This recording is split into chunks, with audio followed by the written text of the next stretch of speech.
Today, we're going to listen to a picture book biography of Frederick Law Olmsted, and we're going to learn about him, his times, and his visions. The man who made parks, the story of park builder Frederick Law Olmsted.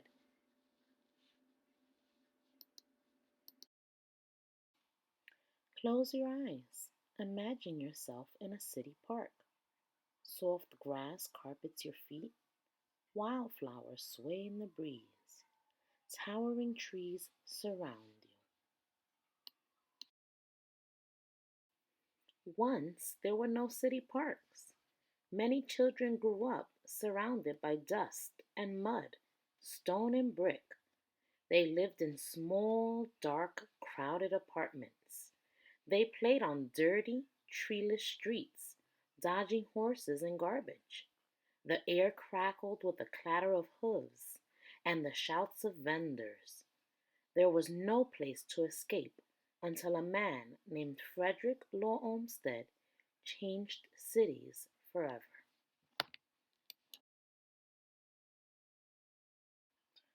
Frederick Law Olmsted was born in Hartford, Connecticut in 1822.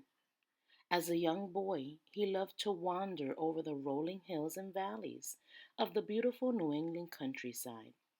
His wandering days ended, however, when he was sent away to boarding school. Frederick hated the overbearing schoolmasters and harsh regime and longed to go home.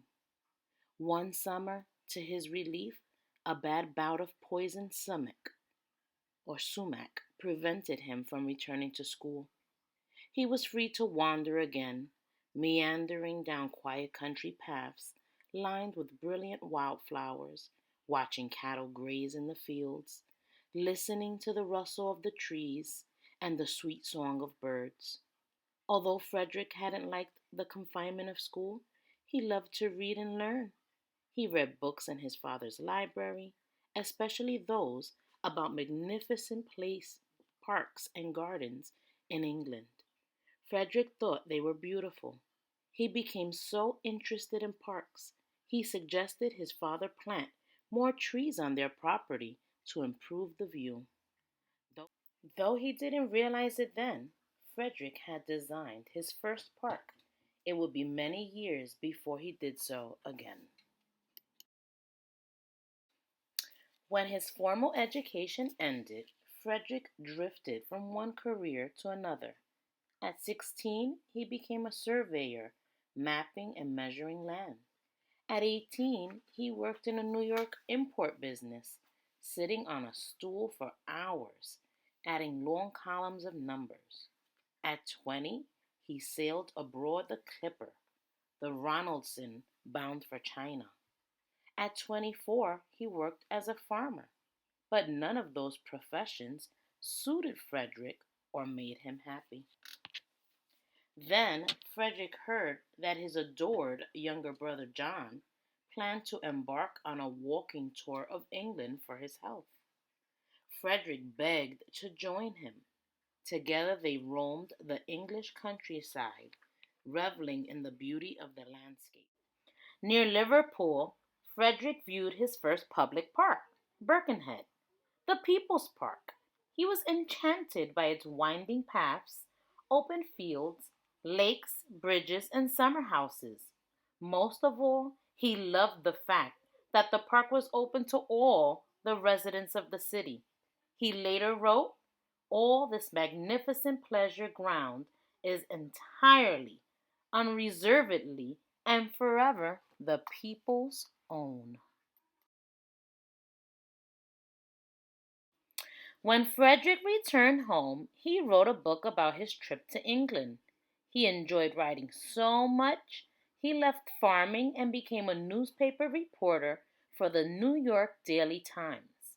As a reporter, Frederick traveled to the southern United States and wrote moving accounts of the terrible conditions arising from slavery. He also wrote articles about the difficulties new immigrants faced in New York City. Not long after, he became a magazine publisher. When his magazine failed, Frederick was again at a loss. What direction should his life take? For years, his family had been understanding about his career changes, but he was now 35. He couldn't keep drifting. He had to find a profession, a job that suited him. The question was what? The answer came through a chance conversation. As Frederick had written in his articles, New York was teeming with immigrants. Many lived in poverty, breathing foul air and living in squalid, crowded, unhealthy tenements. A movement to create a park in the city had begun years before, but had stalled because of arguments about the park's location. Finally, 840 miserable acres in the sparsely populated center of Manhattan were set aside. A few men, including Charles Eliot, were put in charge of organizing the project. In 1857, Frederick met Charles Eliot by chance at an inn in Connecticut and was immediately caught up with the idea of building a park for New York. Finally, New York would have a green space for all its people, rich and poor, young and old, just like beautiful Birkenhead Park in England.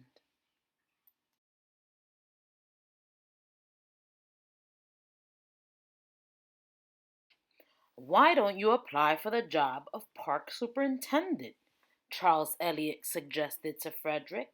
Charles went on to explain that the superintendent would be in charge of cleaning up the land where the park would be built. The land was a mess. It was rocky and swampy, with pigsties and slaughterhouses everywhere. It was filthy and smelled disgusting. But none of that bothered Frederick. In his imagination, the park's transformation had already begun.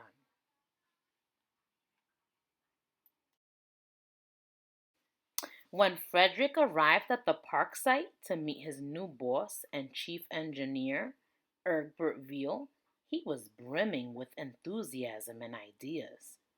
But Egbert shared neither. He thought Frederick was an impractical dreamer who would be useless doing real work on real land. To prove his point, he sent Frederick out with a snarly workman named Mr. Hawkins.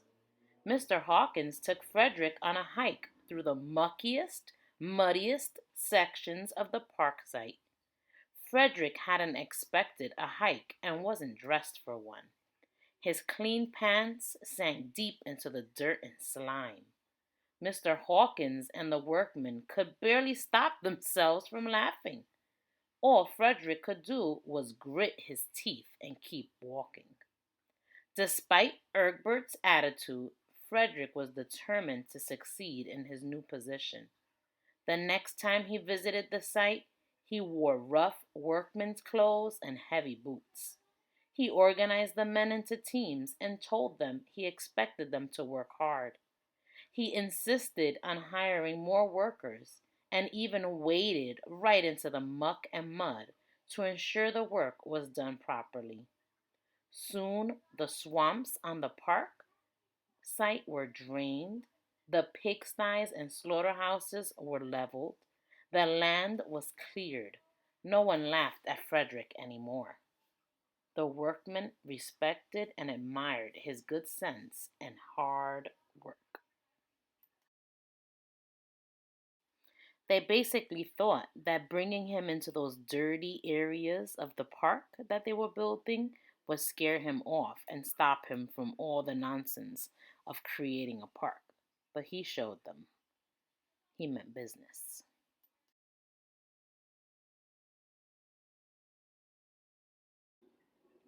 Now that the site had been cleared, it was time to design the park. The park commissioners wanted something imaginative, original, charming. Where would the design come from? They'd hold a competition. The winner would receive $2,000 and the opportunity to design Central Park. One of the people interested in entering the competition was a gifted architect, Calvert Vaux. Calvert, an expert on designing buildings, invited Frederick, who knew every inch of the park site, to collaborate with him. Calvert was convinced that together they could design something unique and wonderful. At first, Frederick hesitated. His full time job as park superintendent was tiring and consuming. That means it took a lot of time. He was also concerned that should he collaborate with Calvert, he'd be competing against his boss, Egbert Veal. Egbert told Frederick coldly that it didn't matter one bit to him if Frederick entered the competition. Egbert was confident that Frederick had no hope of winning. As soon as he heard Egbert's harsh words, Frederick knew what he wanted to do. He would design Central Park with Calvert. The two men worked night after night, drawing on great sheets of paper that covered their table and cascaded or fell to the floor. Sometimes they rode into the park and worked by moonlight, analyzing and measuring the land.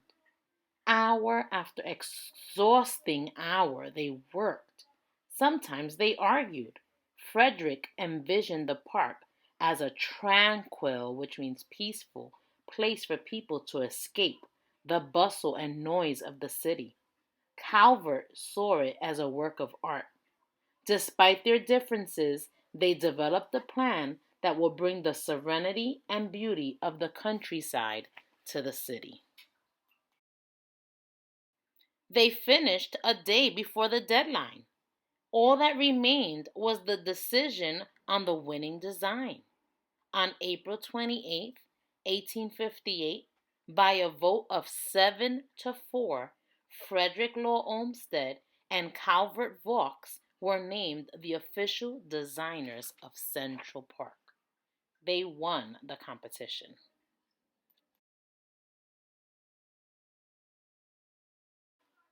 Soon the park began buzzing with workmen. Bricks, gravel, grass, soil, and even dynamite were hauled in. Road builders constructed walkways for people, paths for horses and riders, and lanes for carriages. Bridges were built, allowing traffic to flow both over and under. Roads were curved, making the narrow land appear wider. The south section of the park was shaped into rolling pastures, like an English countryside, while the north end's wilder, more rugged landscape was accented and preserved. And when winter arrived and the lake in the park froze, skaters came to glide and dance on the ice. Soon, people everywhere were drawn to the beauty of Central Park. Its fame spread throughout North America, and people clamored for Fred and Calvert to build parks in their city too. Frederick Law Olmsted had finally found his career. He was a landscape architect, a term he and Calvert invented to describe their work. Over the years, they designed many parks, including Prospect Park in Brooklyn, a place of stately trees and rolling open fields. After their partnership ended, Frederick continued to design parks alone. One of his boldest designs was the Emerald Necklace in Boston, a whole park system circling the shoreline in a ribbon of green.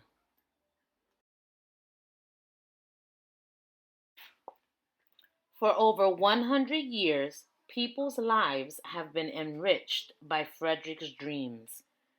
Frederick Law Olmsted designed many magnificent public spaces all over North America. This is a picture of part of Central Park in Manhattan.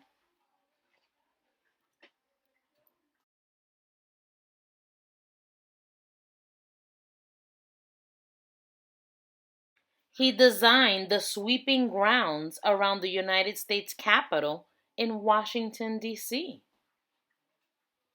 So here's the Capitol in Washington, D.C., and he designed all of the area that surrounds it.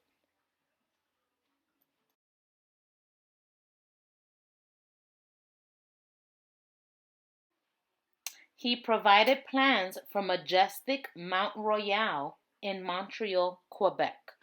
So this is another park area in Quebec, which is part of Canada, where he provided the plans for the park that was created.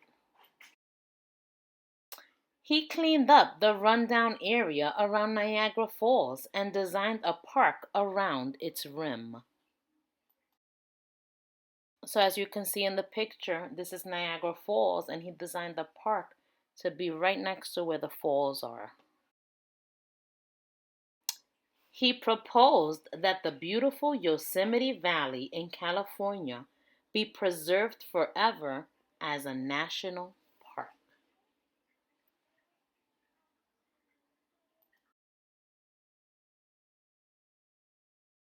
When Frederick Olmsted died in 1903, he left magnificent parks all over North America.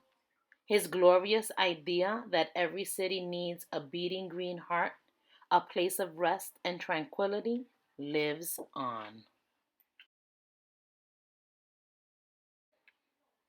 And he's the reason why we get to enjoy some of the parks that we have. The Man Who Made Parks is an introduction to the story of Frederick Olmsted, North America's first landscape architect who gave millions of city children the opportunity to play on grass, listen to birdsong, and watch the leaves change color.